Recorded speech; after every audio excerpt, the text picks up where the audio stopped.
जय माता दी। मेरे सभी प्यारे दोस्तों, मैं लक्ष्मी शर्मा बड़ों को चरण स्पर्श, छोटों को प्यार और बराबर वालों को दिल से नमस्कार करती हूँ।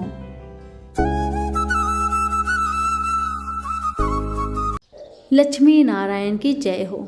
आज आप सुनेंगे माघ मास की शुक्ल पक्ष की जया एकादशी की व्रत कथा। एकादशी के दिन प्रातः काल स्नान करने के बाद व्रत का संकल्प ले। इसके बाद पूजा में धूप, दीप, फल और पंचामृत अवश्य शामिल करें। इस दिन पूजा में भगवान विष्णु की श्री कृष्ण अवतार की पूजा करने का विधान बताया गया है।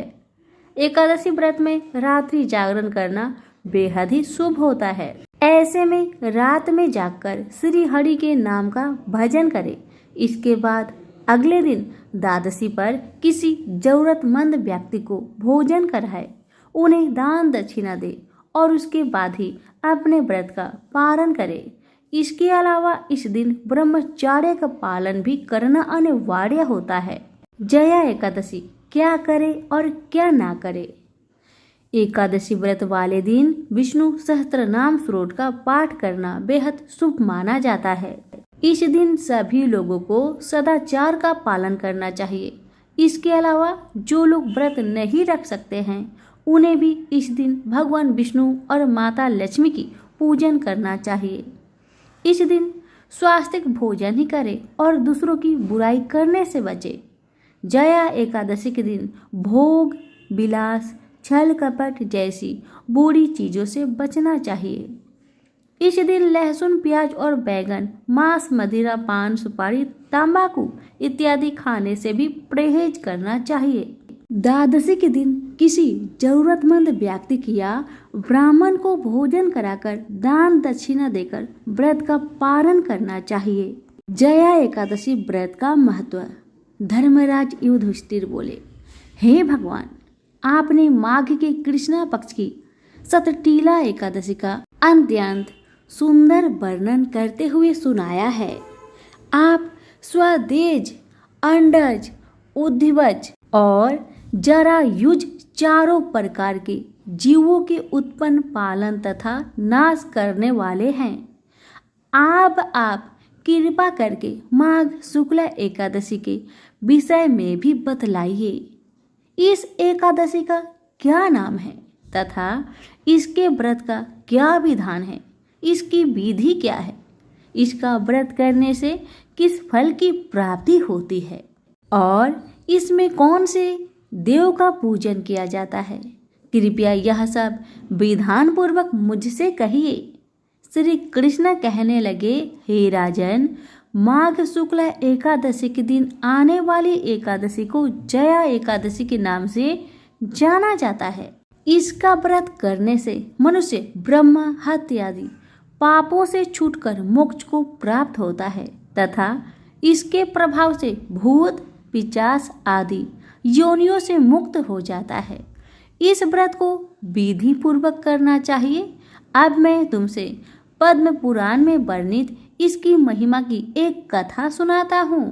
कथा इस प्रकार से है। देवराज इंद्र स्वर्ग में राज करते थे और अन्य सब देवगण सुखपूर्वक स्वर्ग में रहते थे। एक समय इंद्र अपनी इच्छा अनुसार नंदन वन में अप्सराओं के साथ विहार कर रहे थे और गंधर्व गान कर रहे थे। उन गंधर्वों में प्रसिद्ध पुष्पदंत तथा उसकी कन्या पुष्पवती और चित्रसेन तथा उसकी स्त्री मालिनी भी उपस्थित थी। साथ ही मालिनी का पुत्र पुष्पवान और उसका पुत्र माल्यवान भी उपस्थित थे। पुष्पवती गंधर्व कन्या माल्यवान को देखकर उस पर मोहित हो गई और माल्यवान पर काम बाण चलाने लगी।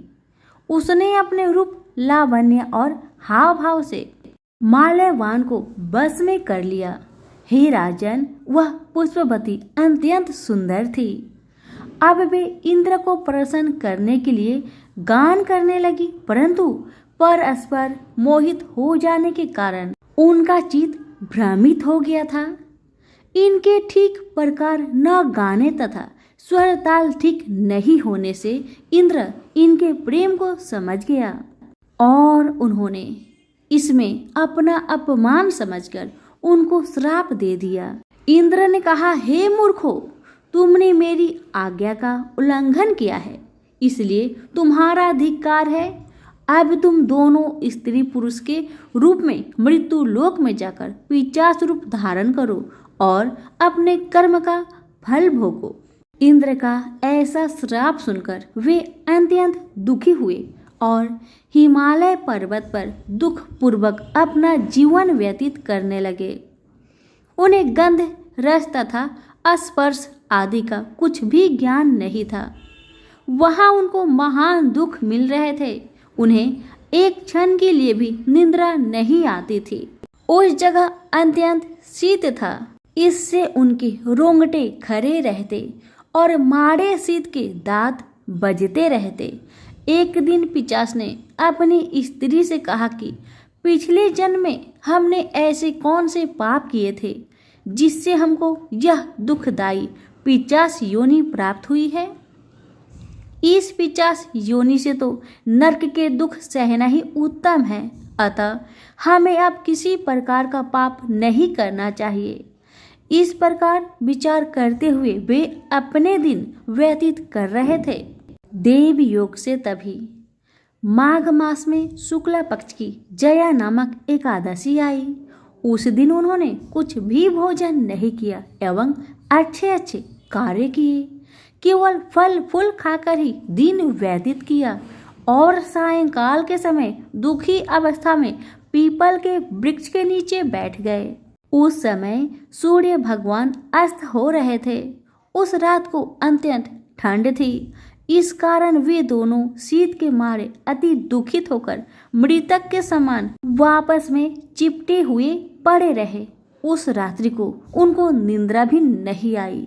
जया एकादशी के उपवास और रात्रि जागरण से दूसरे दिन प्रभात होते ही उनकी पिशाच योनि से छुटकारा मिला।